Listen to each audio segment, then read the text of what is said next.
Petrol पीछे से इतना महंगा है नहीं जितना ये गवर्नमेंट लेवी और टैक्सेस की मद में इतना पेट्रोल ले रही है। ये हर चीज़ महंगी होगी, जितनी भी खाने पीने के अशिया हैं या मतलब ट्रांसपोर्ट से रिलेटेड जितनी भी चीज़ें हैं, किराए हैं, सब कुछ महंगा होगा। तो ये गवर्नमेंट को सोचना चाहिए और ये जो कीमत प्राइस इतनी बढ़ाई है ये वापस लेनी चाहिए। पेट्रोल पिछले दिनों सस्ता हुआ, हमने खबर सुनी तो जब पेट्रोल पंप पे गए हम तो पता चला कि 1 रुपया पेट्रोल सस्ता हुआ। और जब महंगा होता है या पेट्रोल कभी 13 रुपए, कभी 50 रुपए, कभी 100 रुपए। बिस्मिल्लाहिर्रहमानिर्रहीम। जवाब दो के साथ मैं हूं फारूक खुड़ाइच। एक मरतबा फिर पाकिस्तान में हुकूमत ने पेट्रोलियम मसनूआत की कीमतों में इजाफा कर दिया है। लेवी फिर 80 रुपये कर दी गई है और सिर्फ यहाँ तक बात महदूद नहीं रही, जो टोल टैक्स लिए जाते हैं हाईवेज़ मोटरवेज़ पे उनमें भी इजाफा किया गया है। आज के शो में ये बात करेंगे कि पाकिस्तान में एक पॉपुलेशन कौंसल बनी है, 16 रुकनी पॉपुलेशन कौंसल है और ख़ास तौर पे पाकिस्तान दुनिया का 5वां बड़ा आबादी के लिहाज से मुल्क बनता जा रहा है। यहाँ पर आबादी बढ़ती जाएगी तो मसाइल भी बढ़ते जाएंगे। ये 16 रुकनी जो पॉपुलेशन कौंसल है इसमें CDF यानी हमारे आर्मी चीफ भी शामिल हैं। यहाँ से इस पॉपुलेशन कौंसल की संजीदगी का भी आपको पता चलता है कि पाकिस्तान जो है वो इस हवाले से पुरज़म है कि हमने आबादी के हवाले से इक़दाम करने हैं। और सबसे आखिर में बात करेंगे बलूचिस्तान में दहशतगर्दी का खात्मा कैसे मुमकिन है, इस पर बात करेंगे। आगाज़ करते हैं डॉक्टर फ़ारूक सलीम साहब से, हमारे माशियात हैं। डॉक्टर साहब बहुत शुक्रिया, आपने शो के लिए वक्त दिया, लेकिन आपको हर हम दूसरे तीसरे दिन तंग करते हैं। अच्छा नहीं लगता, आपसे सवाल पूछते हैं कि सर अब पेट्रोल महंगा हुआ है, अब पेट्रोल महंगा हुआ है, इस पर लेवी इतनी हो गई है। तो हम तो सवाल पूछ पूछ के हम आजिज़ आ गए हैं, लेकिन हुकूमत जो है वो बढ़ा बढ़ा के तंग नहीं आई। आपने बड़ी दिलचस्प बात की एक कि पाकिस्तान में जब आलमी मंडी में कीमत जो है वो कम होती है तो यहाँ पर पाकिस्तान में कई दिन लग जाते हैं उसे कमी की तरफ आते हुए, और जब वहाँ बढ़ती तो यहाँ मिनटों में और चंद लम्हों में फिर वो जो है कीमत आसमान को छूने लगती है। तो अब बताइए हुआ क्या, पेट्रोल क्यों महंगा हुआ है, दोबारा फिर से क्यों बढ़ाएगी कीमत? देखिए, हकायक ये हैं कि जो खाम तेल है वो तकरीबन 56% हमारा UAE से आता है और 34% लगभग जो है वो सऊदी अरब से आता है और कुछ बाकी ममालिक। तो मेजॉरिटी जो है वो UAE है और सऊदी अरब है। और अगर रिफाइंड पेट्रोल की बात करते हैं तो वहाँ भी तकरीबन 52% जो है वो UAE से आता है और उसमें फिर कुवैत पेट्रोलियम का भी एक बड़ा हिस्सा है, 17 से 18% जो है वो कुवैत पेट्रोलियम का।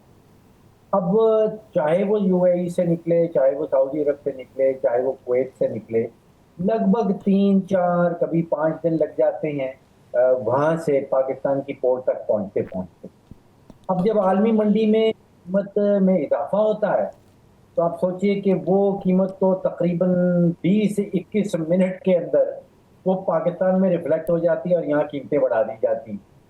लेकिन जब आलमी मंडी में, चाहे वो कुवैत में, UAE में, सऊदी अरब में, जब कीमतें जो हैं वो गिरती हैं तो फिर हमें बताया जाता है कि जी वो तो एक एवरेज दी जाती है और वो 3 हफ्ते का पीरियड होता है और वो पुराना माल जो है वो पड़ा हुआ होता है और वो महंगी कीमत पे खरीदा हुआ होता है। तो एक तो मुझे ये समझ नहीं आ रही कि जब कीमतें गिरनी होती हैं तो फिर तो उनको 21 दिन लग जाते हैं और जब कीमतें बढ़ती हैं तो फिर 21 मिनट में पाकिस्तान पहुंच जाती हैं। तो इसका जवाब मेरे पास तो नहीं है, इसका जवाब तो शायद हुकूमत ही दे पा रही है। अब आप देखिए कि जब जंग पीक पे थी तो उस वक्त कोई $120 तक चला गया था खाम तेल का जो है रेट। जी। और अब ये क्या कि $70-72 पे, तो आप अंदाजा कीजिए तकरीबन $50 फी बैरल की कमी आई। अब $50 फी बैरल की कमी का मतलब ये बनता है कोई 116 रुपए फी लीटर कमी आना। ये आलमी मंडी की बात कर रहा हूं। तो आलमी मंडी में 116 रुपए फी लीटर जो है वो खाम तेल की कीमत नीचे आई है। और हमारे यहाँ मुझे याद आता है कि 11 रुपए शायद एक दफा कमी की गई थी और फिर 1 रुपया और कोई 97 पैसे दोबारा कमी की गई थी और उसके बाद फिर 13 रुपया बढ़ा दिया गया। तो एक तो सवाल ये बनता है कि अगर आलमी मंडी में खाम तेल की कीमत में 116 रुपए फी लीटर नीचे आया है तो फिर वो उसकी जो शक्ल है वो पाकिस्तान में क्यों नजर नहीं आई। इसके जवाब फरूख साहब मेरे पास सीरियसली नहीं है, इसके जवाब तो हुकूमत को देने पड़ेंगे। एक अगर इशारिया आप देखें, जवाब की शक्ल में इशारिया या इशारे की शक्ल में जवाब, कि इस सारे पीरियड के दौरान जो तेल की कंपनियां हैं उनके मुनाफा जो है मुनाफाजात बेतहाशा बढ़े हैं। कहीं 100% बढ़ा है, कहीं 150% बढ़ गया है। अब पाकिस्तान स्टेट ऑयल जो है देखिए वो 15 अरब रुपए का पिछले साल प्रॉफिट दिखाया था, अब वो ऑलरेडी कह रही है कि तकरीबन 38 बिलियन उनका बन गया है। तो वो आप समझिए कि 15 से गए हैं कोई 38 तक। अटक जो है अटक पेट्रोलियम वो कह रही थी कि 7 अरब का उन्होंने डिक्लेयर किया था पिछले साल प्रॉफिट, और इस साल वो 14 है, यहाँ पे 100% का इजाफा है।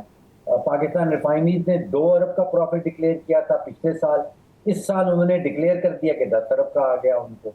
इसी तरह नेशनल रिफाइनरी जो है वो तो नुकसान में थी पिछले साल, और इस साल वो नुकसान जो है वो 7 अरब पे चला गया। तो ये एक इशारिया हो सकता है कि पैसा कहाँ जा रहा है। नहीं तो ये डॉक्टर साहब आपको खुश होना चाहिए कि हमारे जो ऑयल कंपनीज़ हैं ये तो खुशहाल हो रही हैं कम से कम।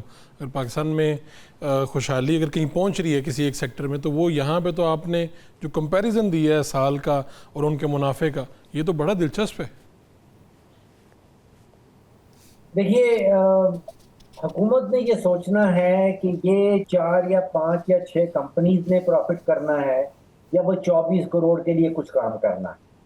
तो ये तो मुझे याद आता है कि जब हम बचपन में हमें कहानी सुनाई जाती थी रॉबिन हुड की, कि वो अमीरों से पैसा छीनता है और बांटता है, तो यहाँ पे तो वो रिवर्स रॉबिन हुड की कहानी सामने आ गई।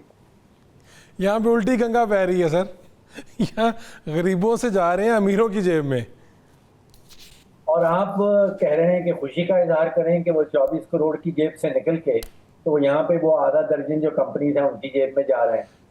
और मैं डॉक्टर साहब मैं समझ नहीं पा रहा, वैसे एक बात ये नहीं समझ पा रहा। हम आपसे डिस्कस तो करते हैं कि सर क्या हुआ, पेट्रोल अब महंगा क्यों हुआ आलमी मंडियों में। ये जब पॉलिसी बन रही है 24 करोड़ 25 करोड़ आवाम जो है वो सफ़र कर रही है, वहाँ पे जहाँ पे ये फैसले हो रहे होते हैं वहाँ पे कोई तो बंदा होगा जो कहता होगा कि जी इससे तो बहुत नुकसान हो जाएगा आवाम का। यानी वहाँ पे क्या हालात होते हैं जहाँ पे डिस्कशन होती है कि वहाँ पे सिर्फ ये देखा जा रहा होता है कि ये अब ज़रूरी है, ये करना है। देखिए ये तो दबाव की बात है। कौन ज्यादा दबाव डाल सकता है? क्या 24 करोड़ की कोई कॉन्स्टिट्यूंसी बनाई है उन्होंने, कोई मिलके कोई ऐसा दबाव डालने वाला कोई लॉबी बनाई है, या वो जो तेल की कंपनीज हैं उनकी लॉबी ज्यादा स्ट्रांग है? अच्छा, दूसरी चीज एक देख लीजिए, हुकूमत के ऊपर एक और भी डिफरेंट किस्म का भी दबाव है। अब आप सोचिए कि आज से 4 साल पहले सेनेट के चलाने का जो खर्चा था वो कोई 3 अरब है, अब वो बजट में मैं देख रहा था 9 अरब पे पहुंच गया है। नेशनल असेंबली को चलाने का खर्चा जो है वो कोई 9 अरब हुआ करता था 3-4 साल पहले, अब वो 17 अरब पे पहुंच गया है।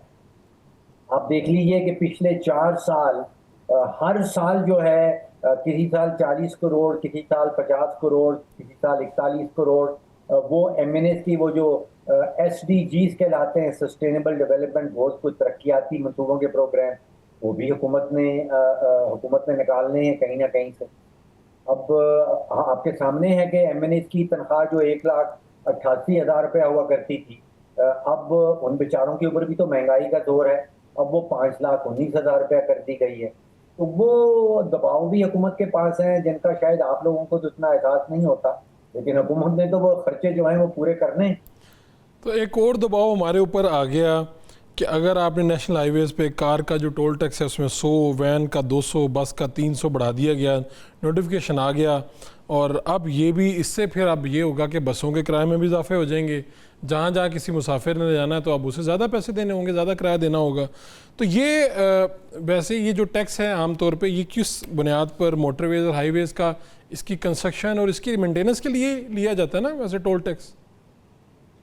देखिए, एक तो जिस लिहाज से टैक्स बढ़ाया गया है वो कोई इतना सिग्निफिकेंट नहीं है, कोई इतनी बड़ी अमाउंट नहीं। और फिर जिस तरह आप कर रहे हैं, अगर उसको हमने तकसीम करना है, अगर 40 या 50 मुसाफिर जा रहे हैं तो उसका हिस्सा जो टिकट के अंदर होगा वो कोई इतना बड़ा नहीं होगा, वो कोई 1-2-3% तक जाएगा। ठीक है। तो ये मोटरवेज की सफाई करना, मेंटेनेंस करना, और आप देखिएगा कि जो मोटरवेज वाकई में पाकिस्तान में बनी है उनकी सफाई का, उनकी मेंटेनेंस का मैं ज़ाती तौर पे समझता हूँ कि बड़ा अच्छा ख्याल रखा जा रहा है। तो वहाँ पे मुझे कोई इतना बड़ा एतराज़ नहीं है जो टोल टैक्स बढ़ाने की शक्ल में सामने आया है। ख़ास तौर पे पाकिस्तान के बाहर जो ममालिक हैं, अगर वहाँ पे हम उनकी मोटरवेज के ऊपर ट्रैवल करें तो उनके उनके ऊपर जो टैक्स है, जो टोकन्स हैं, वो इससे कहीं ज़्यादा हैं। बड़ा बिल्कुल ठीक है। ठीक है डॉक्टर साहब, आपका बहुत शुक्रिया। लेकिन असल बात यह है कि हुकूमत ने ना सिर्फ पेट्रोल की रकम बढ़ा दी है, इसकी कीमत बढ़ा दी, बल्कि साथ में ये टोल टैक्सेस जब इजाफा हुआ तो ये दोनों एक दूसरे को कैसे असरअंदाज हो रहे हैं डायरेक्टली वहाँ पे कैसे कि एक तरफ वहाँ पे पेट्रोल बढ़ गया और दूसरी तरफ ये बढ़ गया, तो किरायों में तो जो फिर है इजाफा वो होना ही होना है। तो अब हम जो है उस महंगाई की चक्की में कब तक पिसेगी और कब तक पिसती रहेगी और कब तक चुप रहेगी, ये तो अब आवाम के ऊपर मुनहसर है। हम तो सोच रहे हैं और बोल रहे हैं और कह रहे हैं कि आपको भी एहतजाज करना चाहिए, ये हुकूमत की पॉलिसी जो है ये दुरुस्त नहीं है। आगे बढ़ते हैं। पाकिस्तान में सालाना 67 लाख बच्चों की पैदाइश हो रही है। क्या सूबे जो हैं वो जानबूझकर आबादी में इजाफा कर रहे हैं? क्यों? NFC जो तकसीम है, पैसों की तकसीम समझ लीजिए, वो इन्हीं की बुनियाद पर हो रही है। तो ये भी एक मामला है। पॉपुलेशन कौंसल बन गई है 16 रुकनी, उसमें आर्मी चीफ, वज़ीर आज़म, चारों वज़राए आला, वज़ीर आज़म आज़ाद कश्मीर, गिलगित, ये सब शामिल हैं। इसका क्या दायरा कार होगा, ये कैसे काम करेगी, इसी पे बात करेंगे। हमारे साथ सेनेटर नासिर भट्ट और सेनेटर आमिर वलीउद्दीन चिश्ती साहब होंगे एक ब्रेक के बाद। Welcome back. हम बात कर रहे थे पाकिस्तान में बढ़ती हुई आबादी, और अगर मैं ये कहूँ कि बहुत खौफनाक हद से आगे बढ़ रही है तो ये गलत ना होगा। लेकिन इसमें एक और बात ये है कि यहाँ पर कुछ सवालात भी उठ रहे हैं। पॉपुलेशन काउंसिल भी बनाई गई है, ये कैसे काम करेगी? सेनेटर आमिर वलीउद्दीन चिश्ती साहब हमारे साथ हैं, चेयरमैन कायमा कमेटी नेशनल हेल्थ सर्विस। बहुत शुक्रिया आपका चिश्ती साहब, आप हमारे साथ हैं। बताइएगा कि क्या ये काउंसिल किस तरह से काम करेगी और क्या ये आबादी को कंट्रोल करने के लिए पॉलिसियाँ बनाएगी, क्या किस तरह से चीज़ें चलेंगी आगे? बिस्मिल्लाहिर्रहमानिर्रहीम, बहुत शुक्रिया आपका। बेसिकली हमारी एक जॉइंट मीटिंग हुई थी जिसमें ह्यूमन राइट्स कमेटी की चेयरमैन सेनेटर समीना जहरी साहिबा थी, और हमने जॉइंट इसको चेयर किया था नेशनल हेल्थ ने। तो ये बिल हमारा तकरीबन 3 महीने से चल रहा था कि हमारी भी एज ए पार्लियामानी ओवरसाइट चाहिए थी उसके अंदर। तो इन द मीन टाइम ये काउंसिल भी बन गई है, जो कि एक बहुत अच्छा इनिशिएटिव है गवर्नमेंट ऑफ पाकिस्तान का। तो उसी पे ब्रीफिंग के लिए हमने मुस्तफा कमाल साहब को बुलाया था, क्योंकि हम भी काफी वरीड हैं। ये एक्चुअली एक बम है जो कि हमारे अंदर ही अंदर पल रहा है और वो बहुत नुकसान देगा। तो वो ये एक जो परेशानी थी कि हम ना हेल्थ दे पा रहे हैं अपने बच्चों को, ना एजुकेशन दे पा रहे हैं, ना उनको नौकरियां, जो एक जॉब शॉप होनी चाहिए एक मुल्क के अंदर, इतने बड़े मुल्क में, वो भी अवेलेबल नहीं है। काउंसिल अच्छा इनिशिएटिव है। अब ये लाजमी है इस पर पॉलिसी वर्क पे भी काम करेगी, और डिफरेंट, जैसे कि अभी इन्होंने इब्तिदा में, बल्कि उससे पहले ही ये मसला हल हो गया है कि कॉन्ट्रासेप्टिव के ऊपर जो टैक्सेस थे वो भी हमारी कायमा कमेटी ने इनको रिकमेंडेशन भेजी थी, ये कम से कम इसको तो कम करें ना, और इसमें टैक्सेस कम करें। और जितने सस्ते अवेलेबल है दुनिया में ही हुआ है, चाइना में और हमारे पड़ोसी मुल्कों में ही हुआ है कि कॉन्ट्रासेप्टिव तो बहुत जगह से फ्री भी दिए जाते हैं, ये कम से कम आबादी को कंट्रोल किया जाए।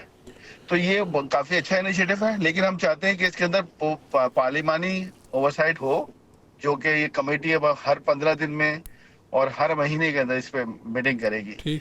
जो आप बात कर रहे हैं हमारे इसकी कि जो पॉपुलेशन बढ़ रही है, इस पूरे रीजन में सबसे ज्यादा पॉपुलेशन हमारी है, जो कि 6.7 से लेकर 6.9 तक की मिलियन बच्चे जो नए पैदा हो रहे हैं। तो आप अंदाजा करेंगे अगले 2030 में और 2040 में और 2050 में हमारी पॉपुलेशन अगर इसी रफ्तार से चलती पाई तो पॉसिबल नहीं है कि हम सरवाइव कर पाएंगे, इसलिए कि हमारा ग्रोथ रेशो बहुत कम है अभी। जी प्लीज। अच्छा, ये बताइएगा आमिर साहब, हमारे यहाँ इदारे तो मौजूद हैं, डिपार्टमेंट्स हैं, जैसा सूबाई सूबों में भी वजारतें मौजूद हैं, और इस पे हम कभी कभार TV पे इश्तिहार वगैरह या अखबार में वो भी देख लेते हैं। क्या वजह है, यानी आप लोग जब बैठे हैं और इतने बेहंगम इजाफे को, क्या वजूहात हैं कि पाकिस्तान में क्या इस इशू को कभी इस तरह से देखा ही नहीं गया? इससे वजारतें जो हैं वो बस काम कर रही हैं लेकिन कोई इससे कोई फ़ायदा नहीं हो रहा।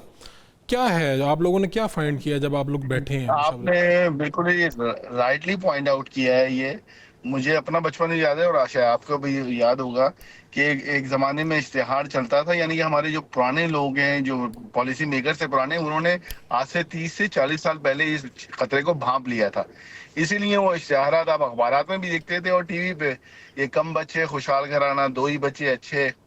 तो वो एड उस जमाने में अवेयरनेस भी बहुत थी, वो चलते भी थे एड वगैरह, और हमारे सेमिनार डिफरेंट जगहों पे होते थे। यही वजह है कि पॉपुलेशन उस जमाने में काफी कंट्रोल थी।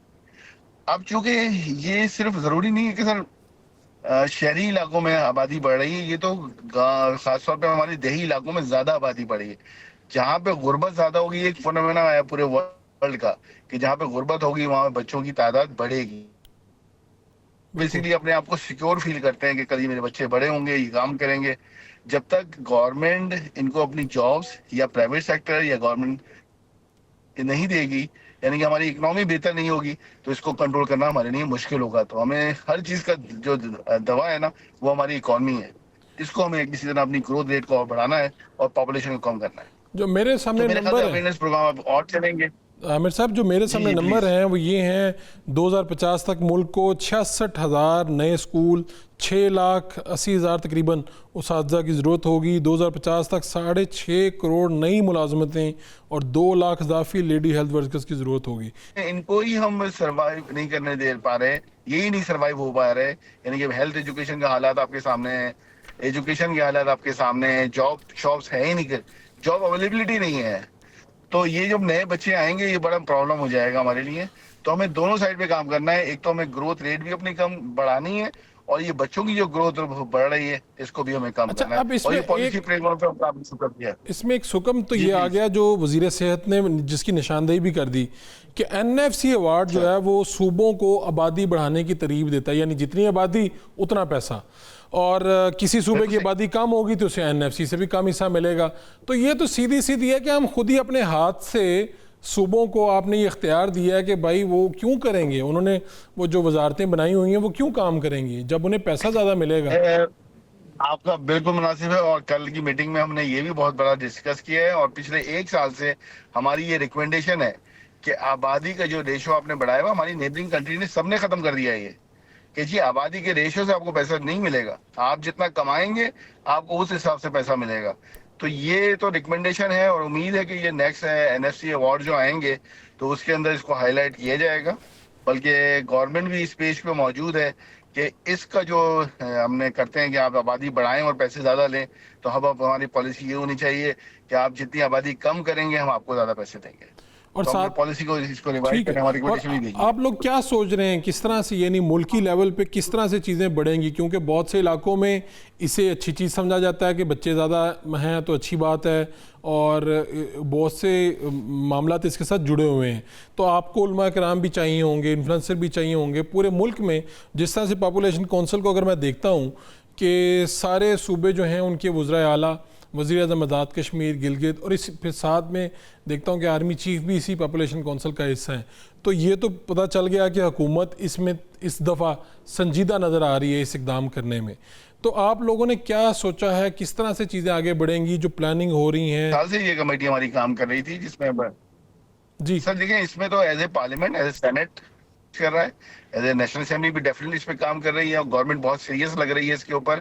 इसलिए कि आगे ये तो हमारी आने वाली नस्लों का मसला है। अभी जो एग्जिस्टिंग नस्लें हैं हम उसको ही सिक्योरिटी नहीं दे पा रहे हैं, उसको एक अच्छी उम्मीद नहीं दे रहे हैं। आप देखें ब्रेन ड्रेन हो रहा है, जिसको मौका मिलता है वो बाहर जाता है। कोशिश कर लेंगे कितने लोग बाहर चले जाएंगे और कितने लोग इसको अवेलेबिलिटी उनके पास मौजूद है। इस पे इस दफा तो बहुत ज्यादा सीरियस है। यही वजह है कि हमने अपनी ज्वाइंट मीटिंग, जो कमेटी की मीटिंग जो है, वो हर महीने में 2 मीटिंगें हम कर रहे हैं, और हर किस्म की फॉलोअप जो है हमारा बड़ा स्ट्रांग है इसके अंदर।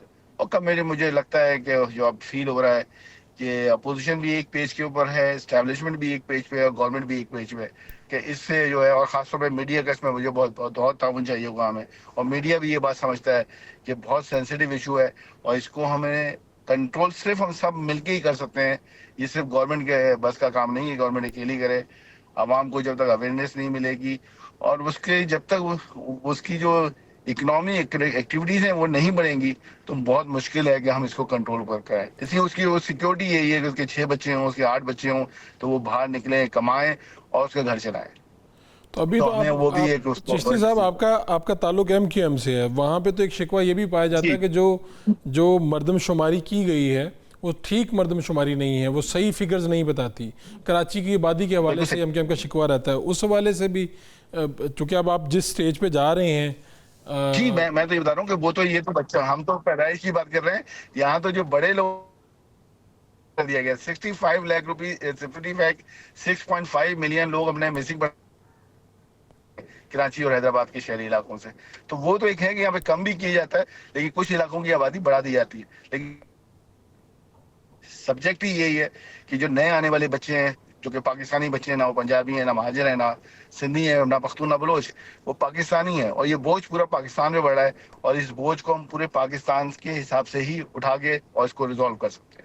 तो जितनी आबादी अभी बढ़ चुकी है, हमारे सामने कुछ ममालिक का मॉडल तो है, चाइना है, जिस तरह उन्होंने अपनी आबादी को काम पे भी लगाया है, चीज़ें की हैं, क्या आप लोगों के सामने ये भी चीज़ है? जी, हमारा पॉइंट यही है कि जब हमारे पास काम की जगहें नहीं होंगी, नौकरियां अवेलेबल नहीं होंगी, ना वो काश्तकारी करता, ना बिजनेस कर सकता, ना पढ़ सकता है। हमारा मोटिव होना ये चाहिए कि हमें बच्चे जो हैं वो क्वालिटी देने हैं, हमें क्वांटिटी से कोई फर्क नहीं पड़ता। क्वांटिटी तो बहुत सारी दुनिया में मौजूद है और आप दुनिया में बहुत सारे ऐसे मुल्क होंगे की आबादी बहुत कम है, लेकिन वो आबादी बहुत क्वालिटी है और पूरे वर्ल्ड पे कवर करती है। तो हमें क्वालिटी प्रोडक्ट पे पैदा करना ही है, ना ये क्वांटिटी पैदा करें और उसके लिए हम अपने ऊपर बोझ बनाएं। तो इस पे काफी डिटेल में काम हो रहा है। इंशाल्लाह आप आने वाले फ्यूचर में भी देखेंगे कि ज्वाइंट कमेटी जो हमारी कायमा कमेटी बनी है, ये आपको बहुत सारे पॉलिसी फ्रेमवर्क में और डिस्कस भी करेगी और इंशाल्लाह आपसे मेरा राब्ता भी रहेगा जरूर। ठीक है, और आखिरी सवाल मेरा ये है कि आप पाकिस्तान के लिए, जैसा आप लोग आपको सुन रहे हैं, आप उस कमेटी का जिस तरह से नेशनल हेल्थ सर्विस कमेटी के चेयरमैन भी हैं, कायमा कमेटी के, तो पैगाम क्या है और क्या लोगों से किस तरह से आप मुखातिब होंगे अगर इस हवाले से आपने मैसेज देना हो कि भाई अब जहाँ पर पाकिस्तान खड़ा है? जी, मेरा तो बिल्कुल सिंपल पैगाम है जो कि हमारे बुजुर्गों ने 40 साल पहले तय कर दिया था कि कम बच्चे खुशहाल घराना खुशहाल पाकिस्तान। जितने कम क्वालिटी प्रोडक्ट हमारे पास होगी, हमारे क्वालिटी बच्चे होंगे, पढ़े लिखे बच्चे होंगे और डिफरेंट फील्ड में काम कर रहे होंगे, तो पाकिस्तान तरक्की बहुत जल्दी करेगा। तो यही पुराना जो 40 साल पहले नारा था, कम बच्चे खुशहाल घराना और बच्चे तो ही अच्छे।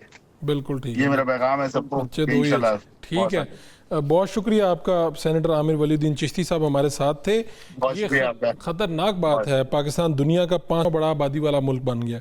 2050 तक आबादी जो है वो 40 करोड़ तक पहुंचने का खदशा है। हर साल तकरीबन 11,000 माएँ दौरान हमल या जो ये प्रोसेस होता है इसी में जान की बाजी हार जाती हैं। 2050 तक मुल्क को 66,000 नए स्कूल, 6,80,000 उस्ताज़ा की ज़रूरत होगी और 2030 तक अगर तो यही इसी तरह से तरतीब रही, यही स्पीड रही, तो पाकिस्तान इंडोनेशिया को पीछे छोड़कर चौथे नंबर पर ज़्यादा आबादी वाला मुल्क, यानी जितनी रफ्तार तेज़ी से बढ़ रही है। और इस पे पाकिस्तान में सालाना तकरीबन 67 लाख बच्चे पैदा होते हैं, ये वज़ीर सेहत कह रहे हैं। इस्लामी नज़रियाती कौंसिल ये कह रही है कि आबादी में तेज़ी से इजाफे से निमटने के जो इक़दामात हैं उस पर कोई इख्तलाफ नहीं है। तो ये एक अवेयरनेस का मामला है, पूरे मुल्क में इसकी कैंपेन चलनी चाहिए। आपको ख़ुद ख्याल करना चाहिए। बहुत से ममालिक जो हैं उन्होंने बड़े ज़बरदस्त जो हैं इनिशिएटिव्स लिए हैं, यानी अगर आपके बच्चे कम हैं तो आपको टैक्स भी जो है उसके मुताबिक कम देना होगा। तो इस तरह के कुछ इक़दामात करने होंगे आउट ऑफ द बॉक्स जाके गवर्नमेंट को, तब जाके ये मसला जो है वो अगले कई सालों में जाके हल होगा।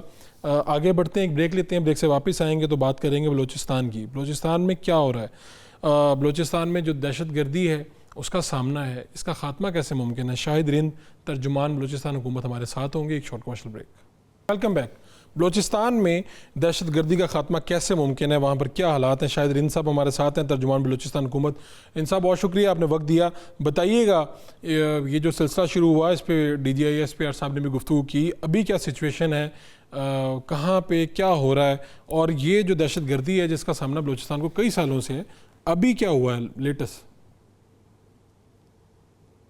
Thank you for having me in your show. इस वक्त भी ऑपरेशन शाबान जो है वो क्वेटा, ज़ियारत और हनाउड़क की जो सराउंडिंग है वो इस वक्त भी वहाँ पर जारी है।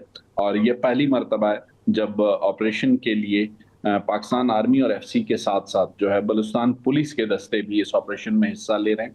माजी में ज़रूर इंटेलिजेंस बेस्ड कार्रवाइयों के लिए CTD या ATF की जो है मौजूदगी होती थी, लेकिन इस मरतबा जो है बलूचिस्तान पुलिस की CTD और ATF के साथ साथ जो दीगर पुलिस एहलकार हैं वो भी इस ऑपरेशन का हिस्सा हैं। और आज की भी जो इत्तलात हैं, क्लियरेंस एंड कॉम्बिंग ऑपरेशन के दौरान अब से कुछ देर कबल तक 5 जो फितनतुल खवारिज के दहशतगर्द हैं वो जहन्नुम वासिल हो चुके हैं। तो ये हुआ क्या, जिस तरह हना उड़क में आपने बताया ना, वहाँ पे और ख़ास तौर पे ये कौन से ग्रुप्स हैं जो ज़्यादा एक्टिव हैं, किस तरह से चीज़ें जो हैं आगे बढ़ाई जा रही हैं, ऑपरेशन किस तरह से हो रहा है?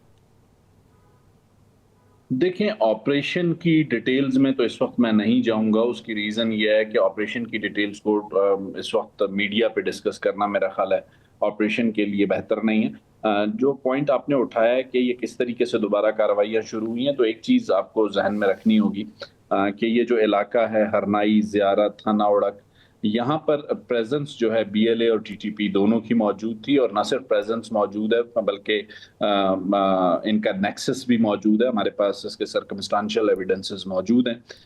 हालिया दिनों में दहशतगर्दी के इन वाक़यात में इजाफे की बुनियादी वजह क्या है, तो आप इसको एक चीज़ को जहन में रखिए कि आज से कुछ अर्सा काबिल तक फितनतुल हिंदुस्तान हो या फितनतुल खवारिज हो, उनके खिलाफ जो ऑपरेशंस अफगानिस्तान के नॉर्थ के एरियाज में किए गए, कुछ एयर स्ट्राइक्स की गई पाकिस्तान की जानिब से, तो जो TTP समेत जो BLA की लीडरशिप है, इन्होंने काबुल से कंधार की तरफ, साउथ अफगानिस्तान की तरफ मूव किया और कुछ इन्फ्लक्स हमारे इलाकों में भी हुआ।